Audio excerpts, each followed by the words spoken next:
Why you sweating me like this, man? What's up? Let me tell you something, this ain't no game.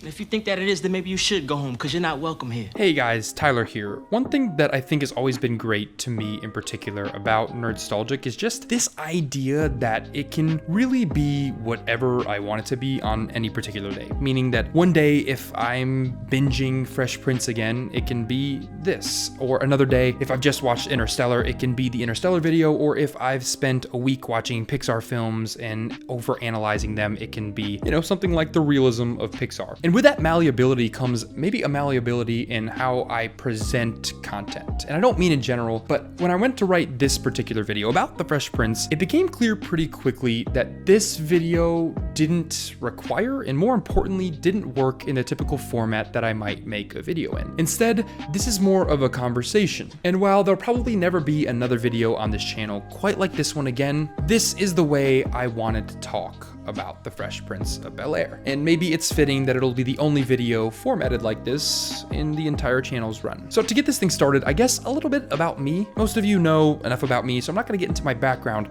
but I will say that I grew up on Fresh Prince. And when I mean I grew up on Fresh Prince, I don't mean, I watched it on Nick at Night growing up. I mean, my entire life essentially revolved around this show. I grew up playing basketball all the way through college. I had an interest in fashion. My music taste were rap and R&B, as you can probably tell by the background of most of these videos. And the Fresh Prince of Bel-Air was the first time that I think I, as a kid, connected with television in a way that was meaningful. In a way that felt like I was seeing a reflection of the things I enjoyed in the cultures that I appreciated on screen. Now, there might be some irony in that sentence because, I wasn't a part of the culture represented on that show. And I think that's what makes Fresh Prince so interesting. Originally, when I sat down to write this video, this was supposed to be a video about how Fresh Prince changed television in the 90s, changed the way studios approached and presented topics, people, cultures in that sitcom format that was so present and so ubiquitous. And then I realized, for me personally,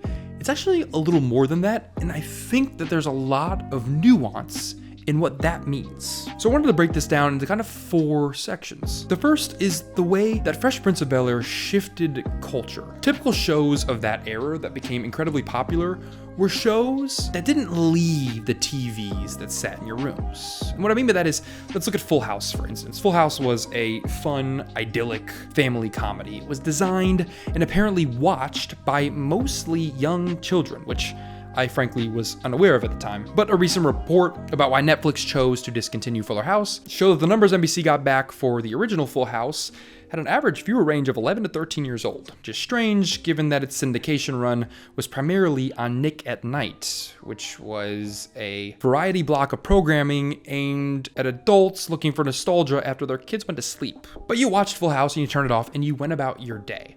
Never once did you walk into a store and see Full House-inspired clothing. Never once did you want to talk like Jesse Katsopoulos, and I assume very few people got into puppetry because of Joey. Fresh Prince, on the other hand, was a earth-shattering moment in television and for NBC. There were shows about and ingrained in Black and African American culture previous to the Fresh Prince of Bel-Air. Plenty of them, and plenty of them ran concurrent with the Fresh Prince. But all too often, those shows would fall into traps of becoming reskinned versions of Full House or Cheers. Primetime television simply wasn't built for things that rubbed against the grain, especially in that period of time. And that's what made Fresh Prince so unique. It was the Allen Iverson of primetime sitcom TV. It was a show that wasn't just ingrained in African American culture. It was in many ways and often about African American culture.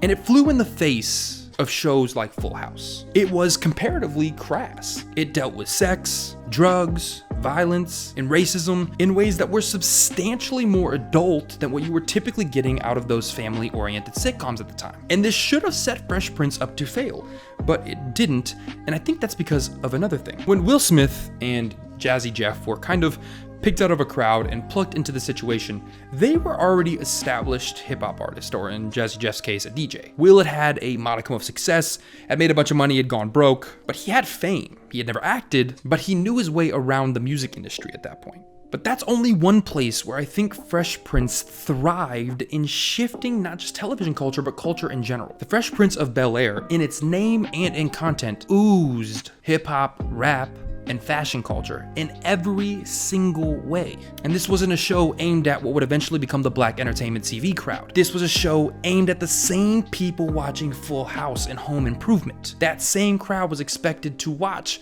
Carlton go and try to survive in the hood for a weekend, to watch Will and Carlton get arrested as they drive one of Philip's friend's cars up for a vacation for the weekend. It was the same crowd watching Joey and Jesse's radio show that were watching Will realize in this particular episode that just because you show up to help doesn't mean you still have the perspective of someone that needs it. And these conversations were had, and we'll get to those conversations through that veil of hip hop and fashion. The Fresh Prince of Bel-Air's fashion influence cannot be understated.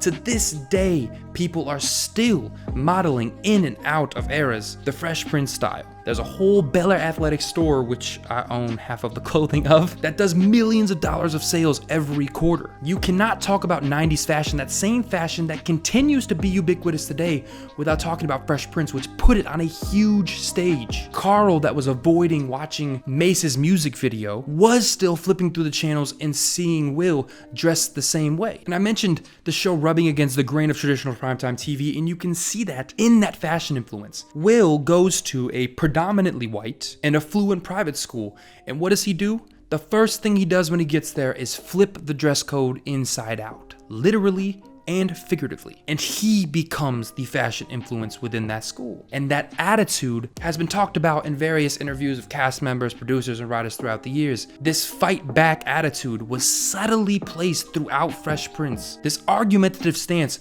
where television, primetime television, does not have to be this thing, where these characters do not have to be these things, was so pervasive that it became hard not to notice. And that leads me into the two most important things about this conversation. And the reason I sat down to write this in the first place. The Fresh Prince of Bel-Air could have been a Nerdstalgic episode about anything. About Aunt Viv being fired, like I've already made, and they've since reconciled, which is cool. It could have been about the perfect episode. It could have been about a lot of things, but they wouldn't have done the importance, at least to me, of Fresh Prince justice, because what was important about Fresh Prince is that it had real African American and black conversations.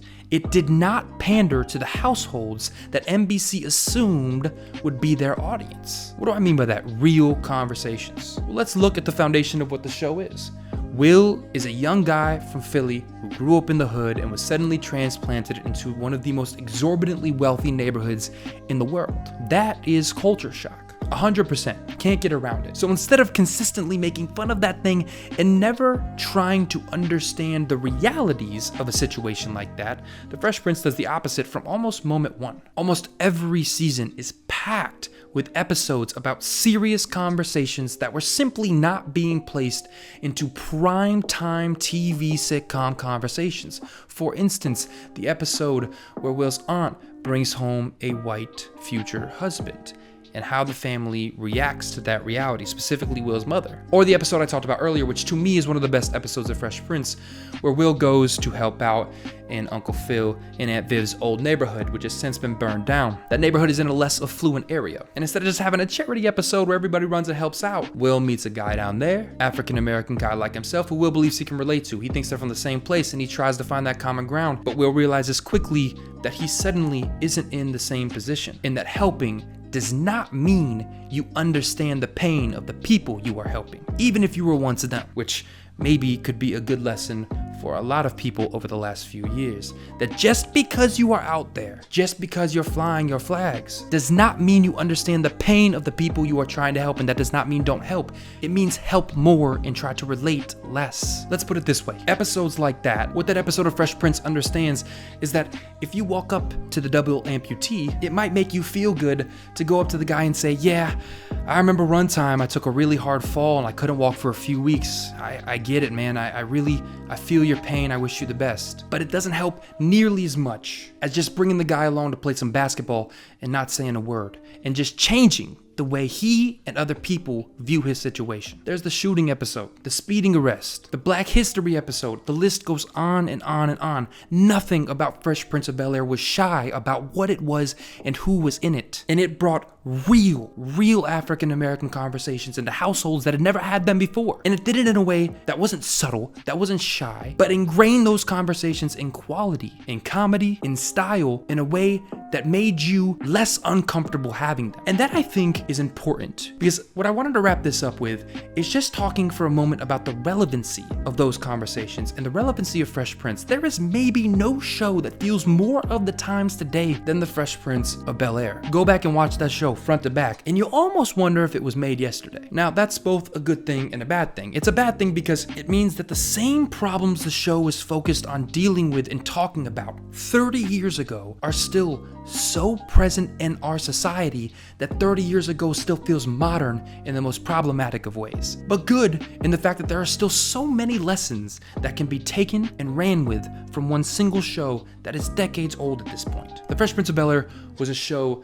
that dealt with understanding yourself and your identity when you were out of your element, like so much of my generation feels like they are, especially financially. It's a show that dealt with what happens when police officers do not respect you as a person because of the color of your skin. It was a show about what it means to be of a culture, to be of a skin color, and can you be enough of that thing or not enough of that thing. A show about what it meant to understand other people at a level that meant you could help them, not just stare at them and cry for them, but help. And a show that understood that what's fair to one is not necessarily the treatment that another will receive. Those are the most present and modern issues that a show could deal with. And that's not to say that other shows at the time were not dealing with those issues, but there were not shows at the time that were dealing with those issues on the scale, with the audience, and with the platform that the Fresh Prince was. These are topics I normally wouldn't get too into on Nerdstalgic, not for any other reason, other than most of the time what I like to do here is analyze art. What everybody else here likes to do is analyze art. But I'm personally at a place in my life where it's becoming more and more important to me to talk about art for what it is in its magnitudes and in its multitudes, not just the subtext of a line of dialogue or the meaning of a shot angle, but what those things mean to other people. That is what art is supposed to be about at the end of the day. As much as it's about the art itself, it's also about how it affects, impacts, and changes you. So what I would implore all of you to do today, if you have any interest in anything I'm talking about, is a simple exercise. Go home, or I'm sure you're already home, I guess, if you're watching this, although mobile viewers keep going up on YouTube. Go onto HBO Max. This is not sponsored, by the way. It's just where you can stream Fresh Prince and stream the show. Maybe you don't watch all of it, but maybe just watch the first and second season. And if you love it, or you remember loving it, or it rekindles your love,